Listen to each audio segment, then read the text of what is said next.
Vamos abrir a Bíblia, a palavra do Evangelho de João. Evangelho de João, capítulo 14, versículo 16 até o 23.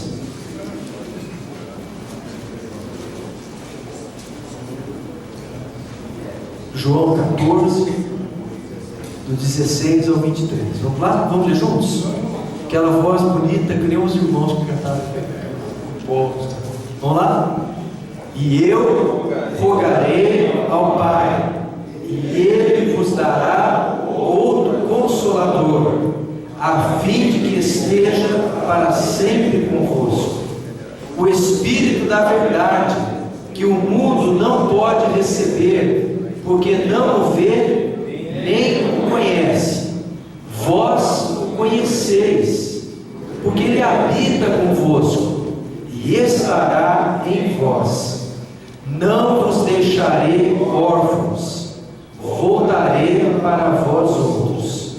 Ainda por pouco, e o mundo não me verá mais. Vós, porém, vivereis, porque eu vivo, vós também vivereis. Naquele dia, vós conhecereis que eu estou em meu Pai, e vós em mim, e eu em vós. Aquele que tem os meus mandamentos e os guarda, esse é o que me ama, e aquele que me ama será amado por meu Pai, e eu também o amarei, e me manifestarei a ele. Disse-lhe Judas, não Iscariotes: de onde procede, Senhor, que estás para manifestar-te a nós e não ao mundo? Respondeu Jesus: se alguém me ama, guardará a minha palavra, e meu Pai o amará, e viremos para ele e faremos nele morada. Amém? A palavra fala, versículo finalzinho do 19: porque eu vivo, vós também vivereis. Senhor, obrigado por esse texto tão precioso das Escrituras que o Senhor Jesus deixou através do apóstolo João, e que nos fala da importância da pessoa do Espírito Santo e de tudo aquilo que Ele tem preparado para nós.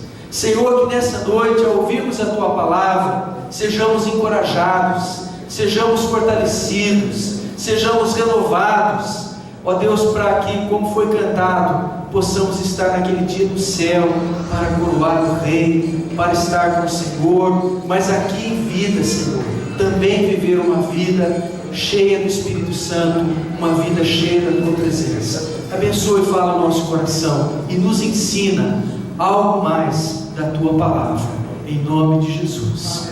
Amém. Pode sentar, irmãos, pode sentar.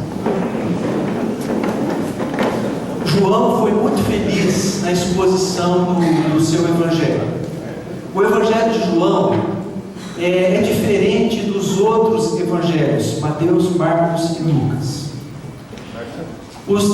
Esses três Evangelhos são chamados Evangelhos sinóticos, que são vistos em conjunto. Parece que há uma visão semelhante ao você ler Mateus, Marcos ou Lucas.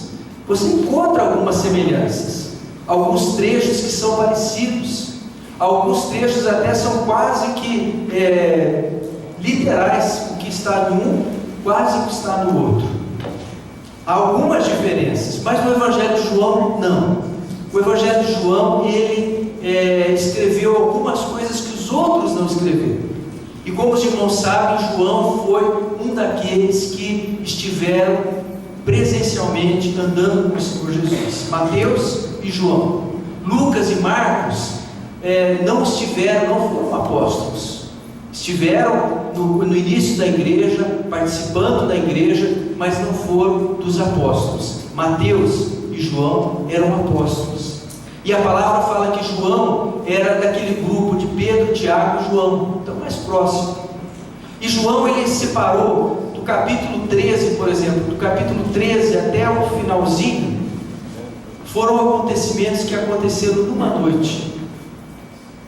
Esse discurso que nós lemos, esse trecho do discurso que nós temos aqui, é um discurso que Jesus fala acerca do Consolador, fala acerca da pessoa do Espírito Santo. Nós precisamos do Espírito de Deus pairando e habitando na nossa vida. E há algumas coisas que nós aprendemos aqui, que é o tipo de vida que Deus gostaria ou que Deus quer que nós tenhamos. Ele fala aqui nesse texto: não vos deixarei órfãos, voltarei para vós outros, ainda por um pouco e o mundo não me verá mais, vós porém me vereis, e porque eu vivo, vós também vivereis. Que tipo de vida é essa que Cristo quer que nós tenhamos? Que tipo de vida, que qualidade de vida, que espécie de vida é a vida que o Senhor quer que nós tenhamos? Eu separei aqui algumas coisas que estão no texto, que eu gostaria de nós refletirmos. O segredo da vida com Cristo está no relacionamento que nós cultivamos com Ele. O relacionamento com o Senhor Jesus é fundamental na nossa experiência cristã. Nós não podemos seguir Jesus e sermos uma pessoa diferente de Jesus. O ditado popular fala o quê? Diga-me com quem tu andas e eu te direi quem você é. Se nós andamos com Jesus, nós temos que ter na nossa vida as marcas de Jesus, os traços de Jesus, as características de Jesus. A nossa amizade com Ele deve nos fazer parecidos com Ele. E um dos segredos de sermos parecidos com Jesus é termos o amor de Deus no nosso coração. Ele fala aqui no texto, ele diz assim, versículo 21, aquele que tem os meus mandamentos e os guarda, esse é o que me ama. Esse é o que me ama, e aquele que me ama será amado por meu Pai, e eu também o amarei e me manifestarei a Ele. Nós precisamos deste amor, esta vida do amor de Deus, batizada do amor de Deus. E um dos símbolos do batismo com o Espírito Santo é o batismo de amor. Tem que ser. Se nós somos de Jesus, nós temos que ter o amor de Jesus no nosso coração. E a palavra fala em Romanos capítulo 5, verso 5, diz assim, que o amor de Deus é derramado em nossos corações pelo Espírito Santo que nos foi dado. Nós temos que ser parecidos com Jesus. Nós temos que ter o amor de Deus em nosso coração. E esse amor de Deus vai nos fazer diferentes e vai nos fazer ser aquilo que Deus espera que nós sejamos. Jesus, certa ocasião, ele perguntou para Pedro, no finalzinho lá, ele diz assim, Pedro, tu me amas? Pedro, tu me amas? Irmãos, se nós amamos a Deus, essa é a pergunta central. O mandamento que Deus deixou é, em primeiro lugar, amarás o Senhor teu Deus, de quê? Todo o teu coração, toda a tua alma, toda a tua força e todo o teu entendimento. Nós temos que amar a Deus. Nós temos que amar a Deus. E esse amor é revelado aqui no texto que a palavra fala: aquele que tem os meus mandamentos e os guarda, esse é o que me ama. Nós temos que guardar a palavra de Deus. O salmista ele disse: escondi a tua palavra no meu coração, para quê? Para não pecar contra ti. Nós temos que ter o amor de Deus. A maior necessidade que nós vivemos hoje em dia é a falta de amor de Deus no coração, do amor a Deus na nossa vida, de nós termos esse amor que esteja presente na nossa vida, de termos os mandamentos, termos a palavra, mas colocarmos em prática na nossa vida. Não adianta a gente falar, não, eu sou cristão e a minha vida não reflete esse amor de Deus. As palavras têm que ser acompanhadas com a prática. Temos que amar. Temos que amar porque Ele nos amou, Ele nos ensinou. Jesus, quando se revela no livro de Apocalipse, capítulo 2, da igreja de Éfeso, Ele fala assim: eu tenho, porém, contra ti uma coisa, que deixaste o quê? O teu primeiro amor. Mas é uma pergunta, irmão, você está amando a Deus? Na sinceridade do nosso coração, eu estou amando a Deus? As minhas ações revelam que eu amo a Deus? E Jesus falou mais, ele diz assim, que nós temos que não só amar a Deus, mas amar o nosso próximo. Pergunta, você está amando o seu semelhante, o seu próximo? Estamos amando a pessoa com quem convivemos, as pessoas com quem andamos perto? Olha o que está escrito aqui em João capítulo 13, versículo 34 e 35. Vamos ler juntos? O que ele diz? Novo mandamento vos dou, que vos ameis uns aos outros, assim como eu vos amei. Nisto também, e que também vos ameis uns aos outros. Nisto conhecerão todos que sois meus discípulos, se tiverdes amor uns aos outros.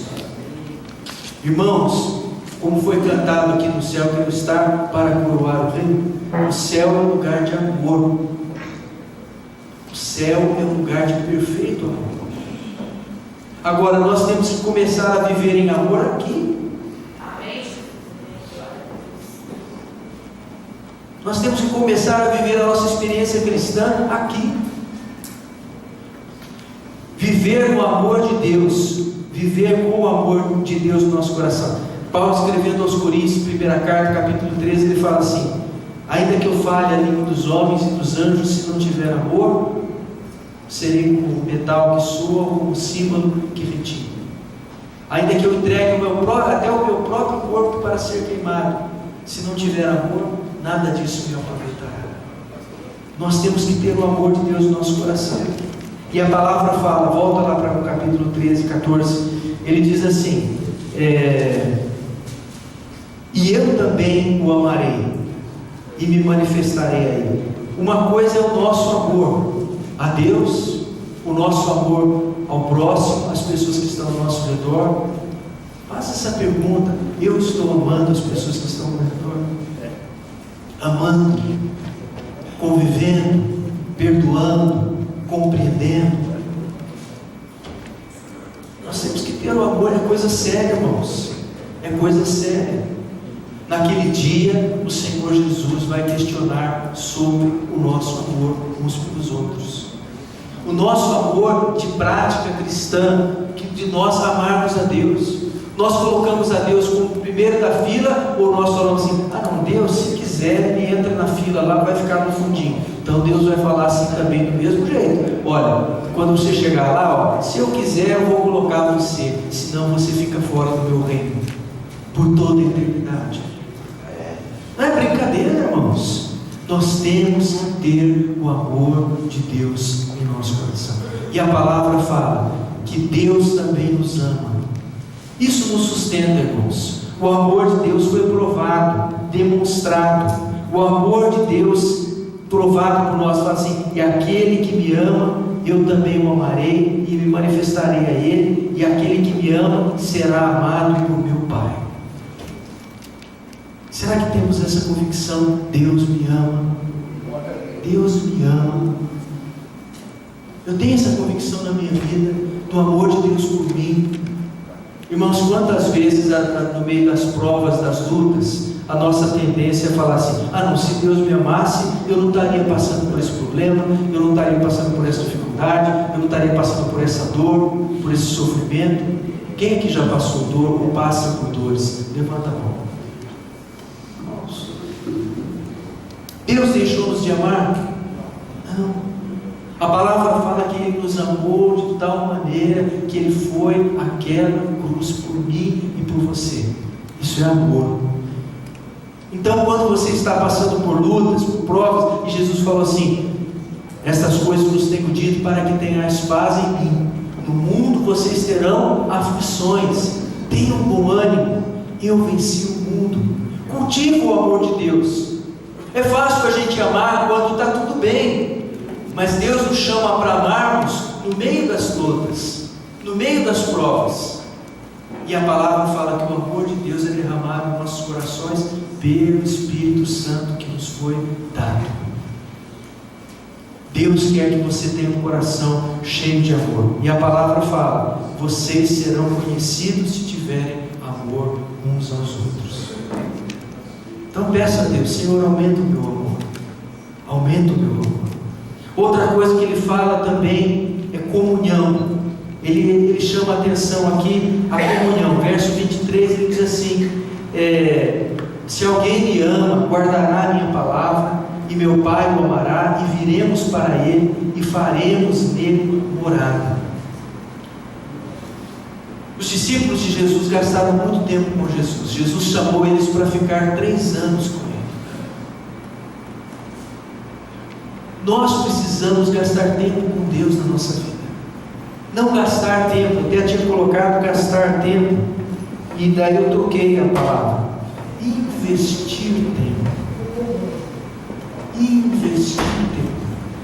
Porque se há um tempo que a gente não perde, é o tempo que você passa na presença de Deus. É o tempo que você gasta lendo as Escrituras, meditando na palavra de Deus, orando. Esse, na verdade, é o verdadeiro tempo. O tempo que nós ficamos junto a Cristo, em comunhão.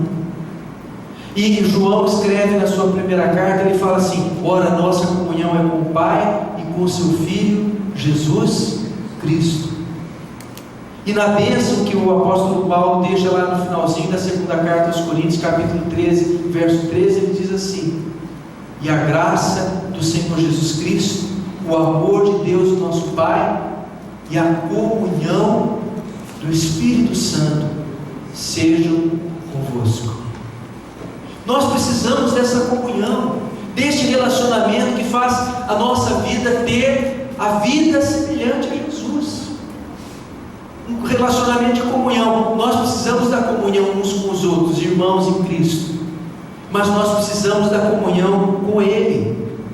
Não ficar esperando. Às vezes as pessoas falam assim: não, vou esperar que o outro venha me cumprimentar, o outro venha me ajudar, o outro venha me estender a mão. E eu tenho feito isso? E eu tenho procurado ser aquele cristão que se envolve. Não, o pastor vem me ajudar. Eu estou falando aqui assim, mais nesse sentido. Nós temos todos que ser servos uns dos outros pelo amor, e termos comunhão uns com os outros,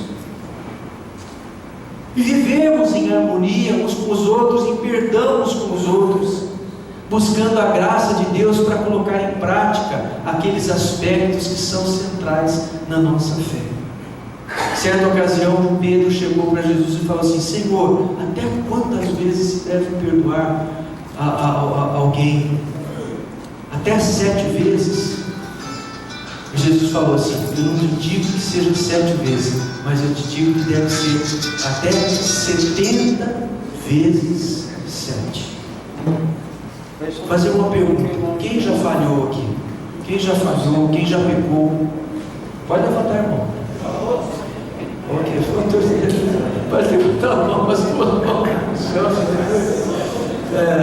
Todos nós pecamos. Se Deus fosse nos perdoar somente algumas vezes e não todas as vezes, a gente estava frito.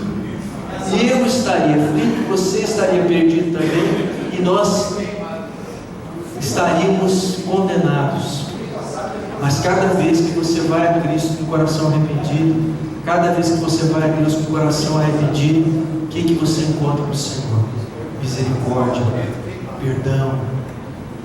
Nós devemos cultivar essa comunhão, esse relacionamento, investir para fazer com que a nossa vida tenha a prática cristã.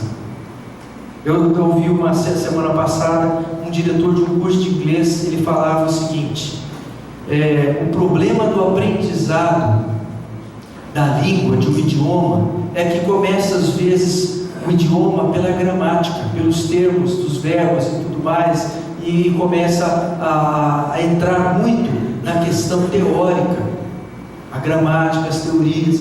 E quando você vai ensinar uma criança, você não começa a ensinar a criança a falar, falando esse é o verbo, essa preposição. Não, você fala assim: papai ama você, mamãe, né? Carinho, afeição, relacionamento, né? E o que acontece? A criança, quando você menos espera, ela começa a soltar as palavras. Ela ouve, de repente ela começa a formar frases e pensamentos, os sons da língua. Assim também, na hora que eu ouvi aquilo lá, eu falei assim: na vida cristã eu acho que também deve ser assim. Nós temos que ter aspectos práticos que nós vamos usar no nosso dia a dia. Ser um cristão é ser alguém que você vai colocar a prática cristã hoje, amanhã, chegando na tua casa, com o teu filho, com a tua filha, onde você estiver. Você tem que colocar em prática. Ah não, na igreja, para cumprimentar o pastor, para cumprimentar o irmão, eu tenho que... Não, Deus está vendo isso. Ele está vendo a gente no mundo conjunto. Ele sabe o que se passa conosco. Nós temos que ter a nossa vivência cristã prática. Talvez em alguns momentos você vai falar assim: Senhor, às vezes eu não consigo guardar esse mandamento, essa palavra, eu tenho sido falho, eu preciso aprender, eu preciso da tua ajuda. Comunhão prática. A comunhão nos leva a aspectos práticos. Outra coisa que eu li sobre a questão prática é os passos do treinamento. Passos do treinamento. A primeira coisa é o seguinte: a pessoa faz e a pessoa que está sendo treinada observa. Ponto 1. Ponto 2: a pessoa faz e aquele que está sendo treinado ajuda. Daí então o ponto 3 é fundamental. A pessoa que está sendo treinada faz e o treinador, ele ajuda. E o ponto 4: a pessoa que está sendo treinada faz e aquele que está treinando fica só observando. Às vezes nós não conseguimos passar algumas etapas para outras pessoas, mas se nós formos parecidos com Jesus, a pessoa vai assimilar o que é um verdadeiro cristão. O que é ser um verdadeiro cristão? Dentro de casa, falhas, às vezes nós vamos cometer. Um cristão não está isento de falhas ou até de pecados. Se ele errou em algum aspecto, o que ele tem que fazer? Pedir perdão. Se ele gritou, ele tem que: poxa, eu não deveria ter falado com você daquele jeito. Irmãos, nós precisamos ter o nosso evangelho prático na nossa vida. Perfeitos nós não somos. Deus está fazendo a sua obra em mim, e eu acho que Ele também está fazendo a sua obra em você. Acho não, tenho certeza. A palavra fala que Ele é aquele que começou a boa obra em vós, há de completá-la até o dia de Cristo Jesus. Mas às vezes nós desbarramos em algumas áreas difíceis, que eu tenho dificuldade, que você também tem dificuldade, e a palavra fala que o Espírito Santo nos ajuda. A palavra aqui que é usada nesse texto é consolador. Essa palavra consolador é paráclito. Paráclito é uma palavra distante, que se a gente falar paráclito, a pessoa não vai entender. Mas paráclito é aquele que chega junto. Paracletos, né? Aquele que fica perto, aquele que se aproxima, aquele que conforta, né? Aquele que encoraja, aquele que reanima. Por exemplo, se alguém caiu, é aquele que levanta, que estende a mão, aquele que está perto, que está junto. Essa palavra é usada em João, na carta de João, quando fala assim: se alguém pecar, temos um advogado junto ao Pai. Se alguém pecar, temos o Paráclito. Jesus é o nosso Paráclito. Ou seja, aquele que nos defende, aquele que nos ajuda, aquele que nos dá força para a gente se levantar e se colocar de pé e ser aquilo que Deus espera que nós sejamos. Irmãos, nós temos muito que aprender, mas no relacionamento com Cristo, Deus tem muito a nos ensinar. E a palavra fala que o nosso relacionamento com Cristo, a vida, o tipo de vida que nós temos que ter com Cristo, é uma vida de aprendizado eficaz, constante e crescente. Eu não posso chegar na minha vida e falar assim: eu já sei tudo. Eu não sei tudo. No momento em que a gente fala assim: eu já sei tudo, o nosso aprendizado termina, nós colocamos uma tampa e fechamos. Não tem como crescer.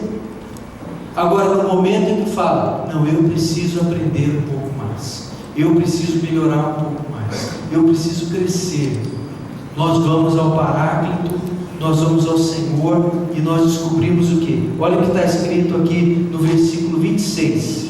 Olha o que está escrito, vamos ler juntos? Mas o Consolador, o Paráclito, né? O Espírito Santo, a quem o Pai enviará, em quem? Em meu nome, o que vai acontecer?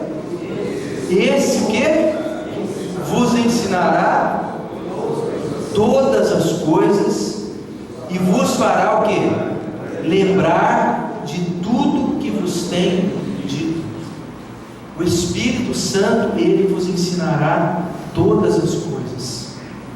Irmãos, que bom que nós não estamos sozinhos, nem na oração. A palavra fala que Jesus intercede por nós e que o Espírito Santo intercede por nós por gemidos inexprimíveis. Nós não estamos sozinhos quando nós oramos.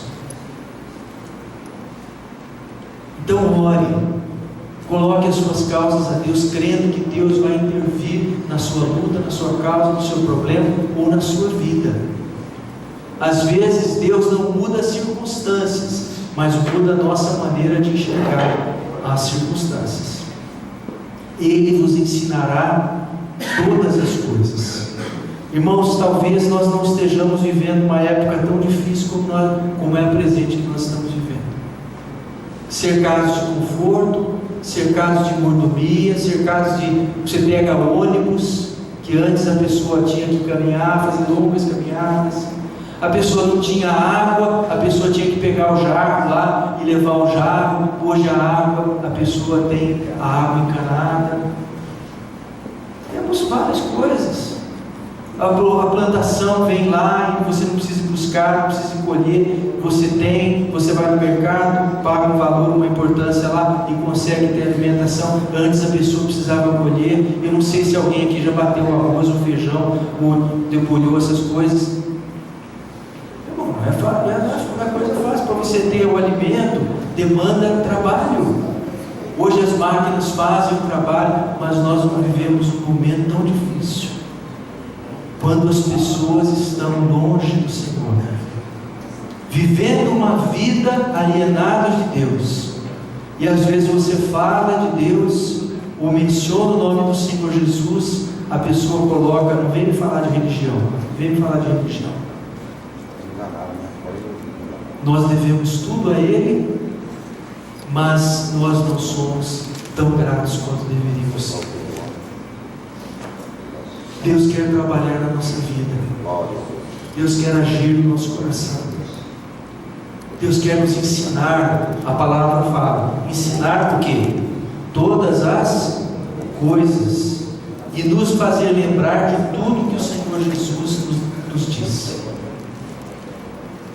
Eu e você precisamos aprender, precisamos crescer, precisamos deixar que Ele nos ensine o que é mais importante. Colocar em prática o Evangelho, a simplicidade do Evangelho. Que a palavra fala que até uma criança pode entender, pode aprender. Nós precisamos do Senhor Jesus. E por fim, esse relacionamento de amor, de comunhão com o Espírito Santo, que traz aprendizado constante, é um relacionamento também que traz paz na nossa vida. Jesus disse aqui no versículo 27, Ele diz assim o quê? Vamos ler juntos? Deixo-vos a paz, a minha paz vos dou, não vou lá dou como a dá o mundo. Não coração, nem se atemorize. Deixo-vos a paz, a minha paz vos dou. Não vou lá dou como a dá o mundo. Não se turbe o vosso coração, nem se atemorize. A paz de Cristo não é a paz do mundo. A paz de Cristo é a paz do príncipe da paz. É aquela paz que você tem do seu relacionamento com Deus. Irmãos, eu não sei se alguém aqui já teve com algumas pessoas em UTI, num quadro crítico, ainda falando, porque depois que entuba não fala mais nada, a pessoa fica numa dificuldade, só se desentubar e a pessoa responder é que pode ter. Mas quando a pessoa está numa aflição tão grande, tão difícil, com dor, com sofrimento, a pessoa sabe que ela precisa de algo mais. E a palavra fala que a paz de Cristo é esse algo mais. Essa paz que excede todo entendimento. Essa paz que guarda o nosso coração. Que traz segurança. Que traz segurança não somente para o momento que a gente vive aqui, mas para o momento que Deus porventura nos chamar. E a palavra fala: deixe-vos a paz. Uma paz interior, uma paz com Ele, uma paz que não é aquela paz que não tem problema nenhum. É uma paz que mesmo que as ondas se levantem, que as tempestades se aumentem sobre nós, nós podemos falar assim: eu sei que Deus está comigo, eu estou em paz. Eu sei que o aspecto mais importante da minha vida está resolvido. Eu estou em paz com Deus. Deixo-vos a minha paz eu vos dou. Não a dou como a dá o mundo. Não é uma paz isenta de problemas, mas é uma paz que consegue encontrar Jesus vindo sobre o mar, sobre as ondas do mar, e podemos falar assim: Ele está presente, não temerei. Irmãos, é através do Espírito Santo que nós temos essa paz. O Senhor Jesus subiu aos céus, de onde voltará, mas Ele disse: não vos deixarei órfãos, virei a vós outros, estarei convosco.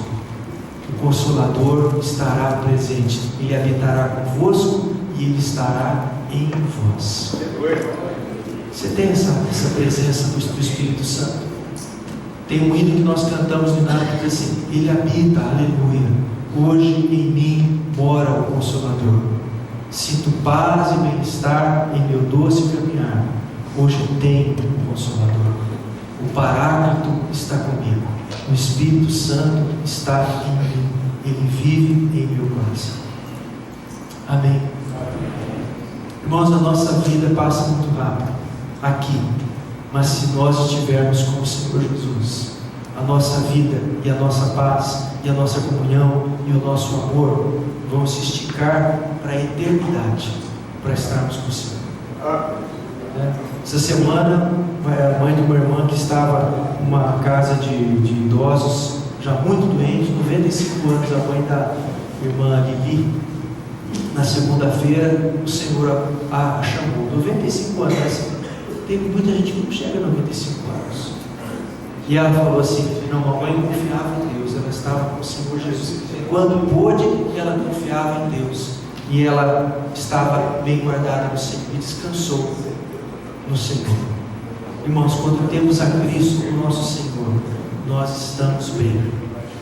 Se faltar Jesus, pode ter dinheiro, pode ter conta no banco, pode ter influência, pode ter carro do ano, pode ter isso, pode ter aquilo, pode ter aquilo outro, mas falta o essencial. Porque eu vivo, vós vivereis. Que nós tenhamos a vida que Jesus quer que nós tenhamos. Amém.